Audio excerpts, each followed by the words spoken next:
Hai, balik lagi di Living on Point. Beberapa waktu lalu, politisi PDIP yang juga wakil koordinator relawan pemenangan Ganjar, Adian Apitupulu ini nanya belak-belakan sama Presiden Joko Widodo.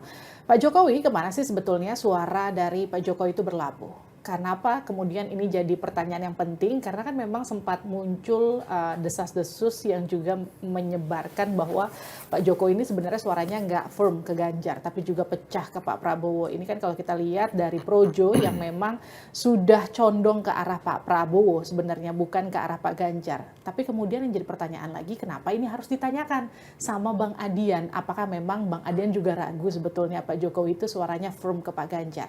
Sudah bersama saya di sini di Living on Point, Bang Adian Apitupulu. Hai Bang. Halo. Thank you udah datang Bang. Iya. Yang jadi pertanyaan pertama saya gini, kenapa harus ditanyakan Bang? Tadinya nggak niat nanya. Nah. Yang saya mau tanya itu, saya mau ketemu Presiden tuh mau nanya dua hal. Pertama soal amnesti, teman kita kan ada yang ketangkap tuh ditahan. Kena pasal 27 ayat 3 Undang ITE, yang sebenarnya Jokowi juga sudah berapa kali minta pasal dan ayat itu direvisi. Karena sudah banyak sekali makan korban. Terus yang kedua, gue mau bicara soal mahasiswa Papua, ada 3.000 lebih kira-kira ya. Mahasiswa Papua penerima beasiswa Otsus yang berada di berbagai negara di seluruh dunia ini, yang sekarang hidupnya dalam keadaan sulit. Karena beasiswa Otsusnya tidak dicairkan sudah 6 bulan. Beasiswa itu meliputi uang makan, uang tinggal, dan uang kuliah.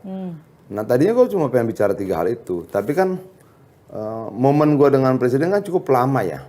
2 hal itu sudah gue bicarain di awal, terus kita jalan lagi sambil bagi-bagi kaos apa segala macam, terus ngobrol lagi, jalan lagi ngobrol lagi. Nah, gue pikir sekalian tanya aja, gitu. Tidak menjadi tujuan sebenarnya. Pertanyaan itu muncul hanya sekedar iseng, buang waktu, atau memang sekedar ini sudah ada di dalam pikiran dan juga kayak ada yang ganjel gitu. Jangan-jangan memang Pak Jokowi nggak firm ke Pak Ganjar? Nggak juga. Kalau yakin, saya yakin. Jokowi ke Pak Ganjar saya percaya.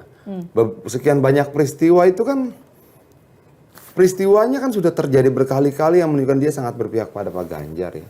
Proses yang kita lewati sebagai sama kader partai juga sudah cukup panjang kan. Dia tidak mungkin menukar perjalanan panjang dengan PDI Perjuangan hanya untuk 1 hari pencoblosan tanggal 14 Februari. Nggak mungkin.